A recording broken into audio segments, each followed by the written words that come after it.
Cyrus, Cyrus.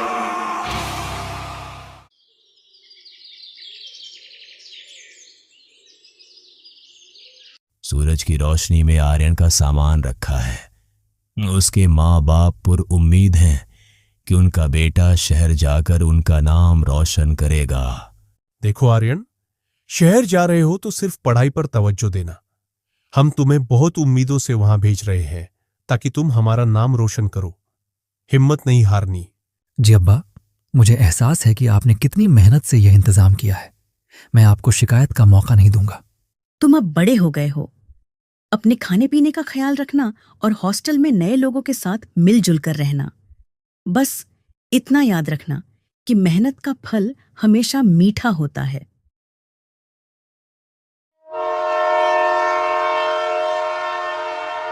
रात सफर करने के बाद वह एक पुरानी बिल्डिंग और झड़ती हुई दीवारों के दरमियान आर्यन मैनेजर के पीछे चल रहा है। वह लोग सबसे ऊपर वाले फ्लोर पर पहुंचते हैं जहां सन्नाटा है। ये तुम्हारा कमरा है, 404। इस फ्लोर पर फिलहाल तुम अकेले ही हो क्योंकि ज्यादातर बच्चे नीचे वाले फ्लोर्स पसंद करते हैं। थोड़ा सन्नाटा होगा पर पढ़ाई के लिए बेहतरीन जगह है। अकेले? क्या कोई और यहां नहीं रहता? इतना बड़ा फ्लोर खाली क्यों है?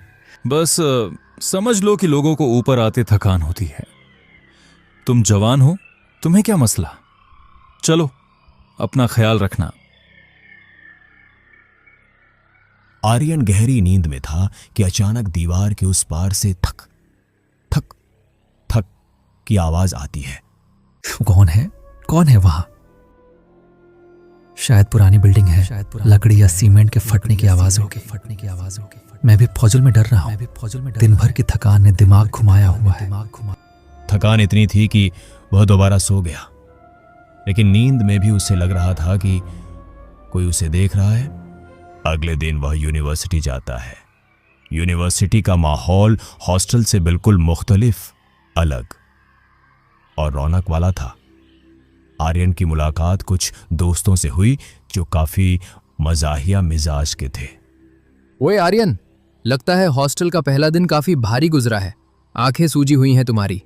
आज शाम को हमारे साथ शहर घूमने चलो, तभी दिमाग खुलेगा। हाँ यार, रात को थोड़ा अजीब लग रहा था वहां। चलो थोड़ा घूम लेंगे तो दिल लग जाएगा। आर्यन दोस्तों के साथ घूमकर वापस आया तो उसका गला खुश्क सूखा हो रहा था। उसने जग उठाया तो वह खाली था। उफ, इतनी प्यास। पूरा जग खाली है और कॉरिडोर में लाइट भी नहीं है। इतनी रात को नीचे वाटर कूलर तक कौन जाए? डर लग रहा है थोड़ा। आर्यन अभी जग पकड़े क्षमकश में खड़ा ही था कि अचानक उसके दरवाजे पर अजीब तरीके से दस्तक हुई। आर्यन ने हिम्मत करके दरवाजा खोला। सामने एक बहुत ही अजीब शख्स खड़ा था। उसने अजीब से कपड़े पहने थे और उसकी आंखों के नीचे गहरे हल्के थे। मैं तुम्हारे बराबर वाले कमरे में रहता हूं। कल तुम आए थे, मिलने नहीं आ सका। मैं तो बरसों से यही हूं, बस निकलता कम हूं। लगता है तुम्हें किसी चीज की जरूरत है। परेशान लग रहे हो। जी, वो पानी खत्म हो गया था। बस कूलर तक जाने की हिम्मत नहीं हो रही थी। फिक्र क्यों करते हो? जग मुझे दो, मैं अभी भर कर लाता हूं। पड़ोसी ही पड़ोसी के काम आता है ना। आर्यन ने डर और हैरत के मिले जुले जज्बात के साथ अपना जग उस शख्स को थमा दिया। वह शख्स जग लेकर अंधेरे कॉरिडोर में इस तरह गायब हुआ जैसे कोई साया हो। मैनेजर ने तो कहा था कि यहां कोई नहीं रहता। थोड़ी देर बाद वह आदमी वापस आता है और जग थमा देता है।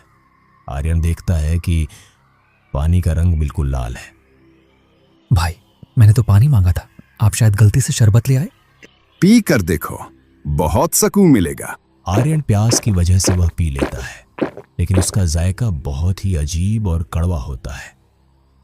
वह थोड़ी देर बाद सो जाता है, लेकिन रात के 3 बजे फिर वही थक थक शुरू हो जाती है। आर्यन हिम्मत करके दीवार के साथ कान लगाता है। आर्यन फौरन कंबल में दुबक जाता है। तभी दरवाजे पर ऐसी जोरदार दस्तक होती है कि लगता है दरवाजा टूट जाएगा। आर्यन डर के मारे ठंडा पड़ जाता है और पूरी रात आंखों में गुजारता है। आर्यन यूनिवर्सिटी पहुंचता है। उसका रंग पीला पड़ चुका है। आर्यन, क्या हुआ भाई? लगता है पूरी रात सोए नहीं। तुम्हारी तबीयत बहुत खराब लग रही है। यार मेरा हॉस्टल बहुत अजीब है, पता नहीं वहां कौन रहता है।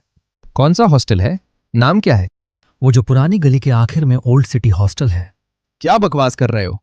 वो हॉस्टल तो 20 साल पहले एक हादसे के बाद गवर्नमेंट ने बंद करवा दिया था। वहां तो कोई इंसान कदम भी नहीं रखता। यह सुनते ही आर्यन के होश उड़ जाते हैं। उसे वह लाल पानी और दीवार से आती आवाज याद आती है। वह वहीं बेहोश होने लगता है। उसका दोस्त उसे अपने घर ले जाता है, जहां आर्यन कई दिनों तक शदीद तेज बुखार में लथपथ रहता है।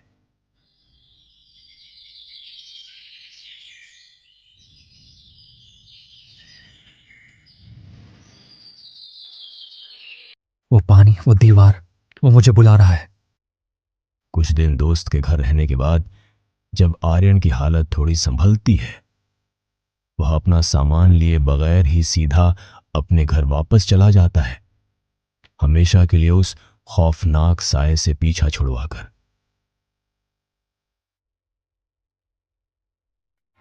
मैं सिर्फ कहानी नहीं, अंधेरे की आवाज हूं। डर मेरा अंदाज है, मैं सहराज हूं।